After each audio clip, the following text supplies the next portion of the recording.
साथीहरूले तिम्रो मम्मीलाई क्यान्सर भएको हो भनेर भन्छ अरे। होइन, कसले भनेको भन्छ। बच्चाले जहिले सोध्छ मलाई, तपाईँलाई क्यान्सर भएको हो मम्मी भनेर सोध्छ। आज 5 दिन भइसक्यो भर्ना नगरेको। 10,000 डिपोजिट राखेको छ। अब खाना पनि उहाँहरूकै दिनुहुन्छ, औषधि सबै उहाँले मगाइदिनु भएको छ। अब यति भयो उति भयो केही भन्नुभएको छैन। अब बच्चा पनि सानै छ, कसरी कमाउने, कसरी मैले उपचार गर्ने भन्नेमा छ म चाहिँ अहिले। यो खुट्टा दुख्यो भनेर चाहिँ मैले पुरा यो नसाको डक्टरसँग भेट्दै गर्दाखेरि अहिले यो एमआरआई गर्दा चाहिँ हार्टीमा चाहिँ क्यान्सर फैलेछ भन्ने त्यो रिपोर्ट देखाउनु भयो। यो रोग फैलिसकेको छ, अब जिन्दगीभर नै उपचार गराइराख्नुपर्छ, यो रोगलाई टाइम टाइममा फलोमा आइरहनुपर्छ भन्नुभएको छ। धेरै धेरै राम्रो होस् होइन, दिदीबहिनीहरूलाई दाजुभाइहरूलाई एकदम सहयोग गरिदिनु, मलाई एकदम राम्रो होस् भन्न चाहन्छु। दिदी नमस्ते। नमस्ते। अहिले तपाईँ यो क्यान्सर अस्पतालमा आउनुभएको चाहिँ कति भयो? म यहाँ दाइबाटै सुरु गर्छु। अहिले हालचालै 1-1.5 वर्ष जति भयो होला। यो अस्पतालमा भर्ना हुनुभयो अहिले 5 दिन भयो। हजुर। र उहाँ चाहिँ क्यान्सरबाट अथवा उहाँलाई क्यान्सर लागेको चाहिँ 1.5 वर्ष जति नै भएन? 1.5 वर्ष भयो ठ्याक्कै।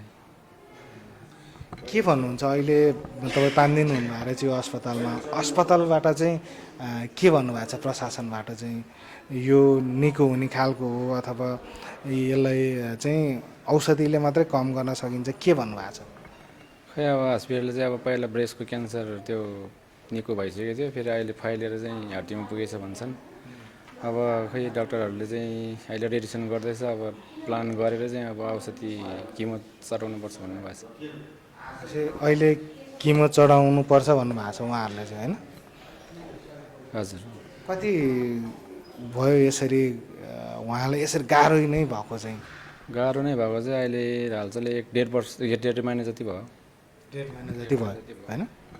1.5 महिना जति भयो। अनि यो खुट्टा दुख्यो भनेर चाहिँ मैले पुरा यो नसाको डक्टरसँग भेट्दै गर्दाखेरि अहिले यो एमआरआई गर्दा चाहिँ हार्टीमा चाहिँ क्यान्सर फैलेछ भन्ने त्यो रिपोर्ट देखाउनु भयो।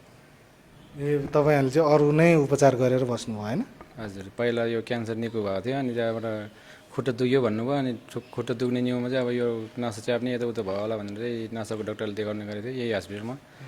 अनि डक्टर बसन्त के भन्ने चाहिँ डक्टर हुनुहुन्थ्यो, उहाँले चाहिँ अब यो एमआरआई गरेर ल्याउनु भन्नुभयो। एमआरआई गरेर ल्याउँदा 2 ठाउँमा नसा च्यापेको देखाउनु भयो।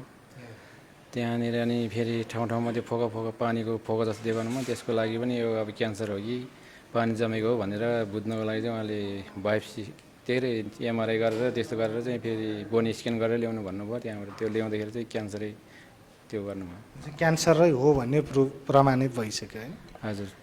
क्यान्सरै हो भन्नुभयो। फेरि अहिले जुन पहिलाको अपरेसन गरेको घाउमा चाहिँ फेरि पनि भमर जस्तो आइरहेको छ, त्यसमा पनि अहिले बायोप्सी गर्नलाई लैजानु भएको छ। अब के भन्नुभएको छ, कति जति खर्च जति लाग्छ भन्नुभएको छ डक्टरहरूले, के भन्नुभएको छ? खै खर्चको लागि त यति भन्नुभएको छैन। अब यो रोग फैलिसकेको छ, अब जिन्दगीभर नै उपचार गराइराख्नुपर्छ, यो रोगलाई टाइम टाइममा फलोमा आइरहनुपर्छ भन्नुभएको छ। निको चाहिँ हुनलाई हुन्छ, तर यसलाई फलोअपमा चाहिँ गरिरहनु पर्यो होइन? औषधि चाहिँ खाइरहनु पर्यो जिन्दगीभर त्यो औषधि खाइरहनु पर्यो, बेला बेलामा फलोअपमा आइरहनुपर्छ भन्नुभएको छ। म दिदीसँग नि जोडेँ। दिदीलाई अहिले कस्तो छ दिदी? अहिले मलाई अलि दुखेको चाहिँ हरा जस्तो छ, अनि धेरै गाह्रो भएको छ भित्र चाहिँ। अनि कसरी हराउने हो, के गरी हराउने भन्नेमा छ मेरो चाहिँ। अब तन सम्बन्धी पनि सबै सिद्धिसक्यो, कसरी उपचार गर्दा गर्दै होइन? उपचार गर्दा गर्दै अब बच्चा पनि सानै छ, कसरी कमाउने, कसरी मैले उपचार गर्ने भन्नेमा छ म चाहिँ अहिले। कति वर्ष हुनुभयो नि तपाईँ? म 43 वर्ष भयो। बच्चाहरू चाहिँ कति कति सानै छ? 13 वर्षको छ छोरा। हजुर। अहिले उहाँलाई चाहिँ तपाईँलाई यस्तो रोग लागेको भन्ने कुरा थाहा छ कि छैन? थाहा त छ, भयो भने मैले त्यति भन्दैन उसलाई, सानै छ नि त बच्चा, सानै भएर धेरै भन्दैन मैले। अहिले चाहिँ तपाईँ त यहाँ हुनुहुन्छ, बच्चा चाहिँ कहाँ छ नि? बच्चा कोठामै आफै स्कुलमा आउँछ, अनि बस्छ, ऊ आन्टीहरू जान्छ, आन्टीहरूसँग खान्छ। यहाँ तपाईँलाई भेट्न आएको छ कि छैन? छ होइन नल्याउ भनेको कतिमा पढ्दै हुनुहुन्छ हजुर नानी कतिमा पढ्दै? 8मा हजुर अब ती बाबुले पनि त अब तपाईँलाई यो रोग लागेको छ भन्ने कुरा तपाईँले चाहिँ नभने पनि उहाँलाई त के हदसम्म आमा बिरामी छ भन्ने कुरा चाहिँ थाहा छ। बिरामी त छ के बिरामी हो मम्मी भन्छ उसले जतिखेर पनि सोध्छ तर म भन्दैन उसलाई साथीहरूले तिम्रो मम्मीलाई क्यान्सर भएको हो भनेर भन्छ अरे होइन कसले भनेको भन्छ बच्चाले जहिले सोध्छ मलाई तपाईँलाई क्यान्सर भएको हो मम्मी भनेर सोध्छ तपाईँले सत्य कुरा नि भन्न सक्नु मैले छोरालाई भनेको छैन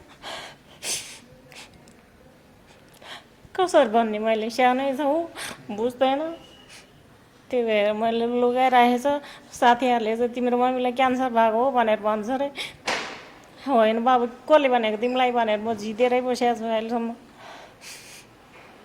अहिले चाहिँ जस्तै अब बाबु त सानै छ होइन सानै रहेछ अब तपाईँ चाहिँ के गर्नुहुन्छ हजुर तपाईँ चाहिँ के गर्नुहुन्छ काम चाहिँ अब अहिले त उहाँको स्याहार सुसारमै हुनुहुन्छ योभन्दा पहिला चाहिँ के गर्नुहुन्छ योभन्दा पहिला म ट्याक्सी चलाउँथ्यो अनि अहिले बुढी सयर गर्नलाई कोही छैन अनि त्यही भएर अहिले कामसाम छोडिरहेको छु मैले अहिले पनि तपाईँको कमाइ छैन छैन अहिले हस्पिटल भर्ना गरेको 5 दिन भइसक्यो अहिले काम गरेको छैन लगभग 10 दिन जति भयो काम छोडेको अरू बेला चाहिँ तपाईँ जस काम गर्दैन काम गरिरहेको थियो बुढीलाई बिहान खाना बनाएर दिएर काममा गएर फेरि बेलुका खाना पकाउन आइपुग्थ्यौँ कति जति चाहिँ कमाउनुहुन्छ त तपाईँले के हुनु आफ्नो गाडी छैन सबको चलाउने हो सबको चलाउँदाखेरि त्यही 1200 1500 बस्थ्यो तेल हालेर सबलाई दिएर उहाँको औषधिको खर्चहरू चाहिँ होइन कसरी म्यानेज गर्दै हुनुहुन्छ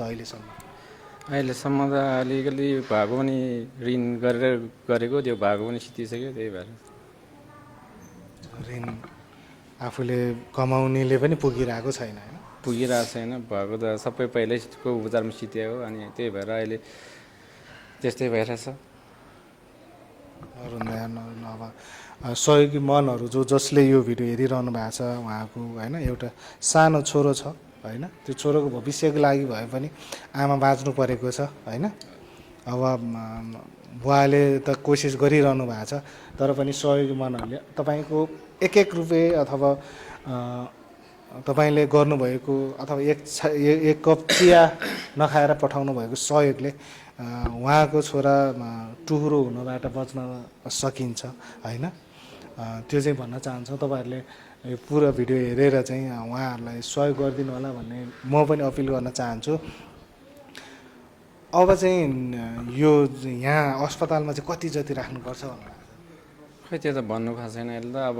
आज 5 दिन भइसक्यो भर्ना गरेको 10,000 डिपोजिट राखेको छ अब खाना पनि उहाँहरूकै दिनुहुन्छ औषधि सबै उहाँले मगाइदिनु भएको छ अब यति भयो उति भयो केही भन्नुभएको छैन दिनको चाहिँ कति लाग्छ अरे नि खै बेड चार्ज 3800 भन्नुभएको छ अरे अरू त त्यो औषधिहरूको त बिल ल्याउँदै राख्दै गर्नुभएको छ हिसाबै गर्नुभएको छ अब चाहिँ लाखभन्दा माथि बिल उठिसक्यो यहाँ लाखभन्दा माथि पुगिसक्यो होला सर अब खै हिसाब छैन अब जब डिस्चार्ज गर्छ त्यतिखेर एकैचोटि पो हिसाब गर्नुहुन्छ अरे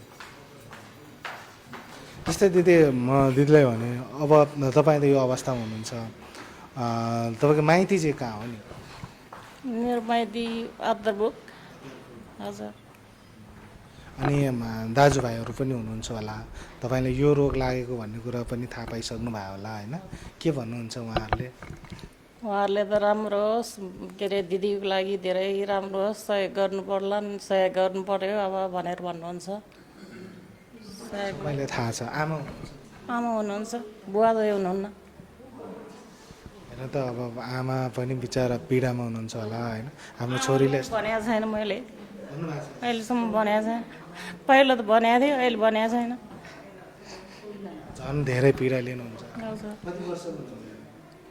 आमा कति 70-74 भयो कि बुढी आमा हुनुहुन्छ होइन उहाँहरूलाई त यो कुरा सुन्दा पनि त सहना पनि नसक्ला आफ्नो छोरी होइन त्यस्तै भएको अहिले पनि त्यस्तै भएको मेरो छोरीलाई भनेर धेरै टेन्सन लिनुहुन्छ नि त त्यही भएर मैले नभनेको ओके यो भिडियो हेरेर बस्ने दर्शकहरूलाई चाहिँ होइन चिन्ता नगर्नु होला, दर्शकहरूले सहयोगी मनहरू धेरै हुनुहुन्छ, उहाँहरूलाई के भन्न चाहनुहुन्छ तपाईँ? म धेरै धेरै राम्रो होस् होइन, दिदीबहिनीहरूलाई दाजुभाइहरूलाई एकदम सहयोग गरिदिनु, मलाई एकदम राम्रो होस् भन्न चाहन्छु। तपाईँ बाँच्न चाहन्छु तर मलाई सहयोग गरिदिनु होला भन्न चाहन्छु। हजुर, म बाँच्न चाहन्छु, सहयोग गरिदिनु धेरै होइन, देश विदेश बस्ने दिदीबहिनीहरूले दाजुभाइहरूले राम्रो गरी होइन, मलाई राम्रै होस् भन्न चाहन्छु म चाहिँ। आफ्नो बाबु जो छ होइन उहाँहरूको भविष्यको लागि भए पनि सहयोग गरिदिनु होला। बाबुको लागि पनि धेरै राम्रो होस् भन्छु म चाहिँ। तपाईँ के भन्न चाहनुहुन्छ?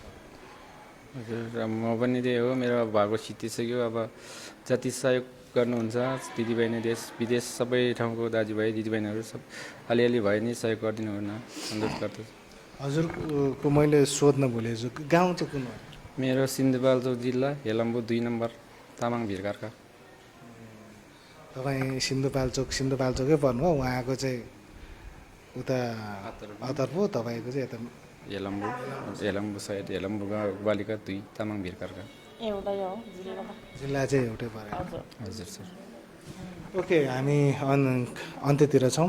जाँदा जाँदै सम्पूर्ण सहयोगी मनहरू जो यो भिडियो हेर्नु भएको छ उहाँहरूलाई चाहिँ म पनि विशेष गरेर सहयोग गरिदिनु होला। तपाईँको सानो सहयोगले कसैको जीवन पाउनेछ भन्दै हामी आवश्यक परेको खण्डमा फेरि तपाईँहरूसँग जोडिने बाचा गर्दै अहिले भने छुट्छौँ।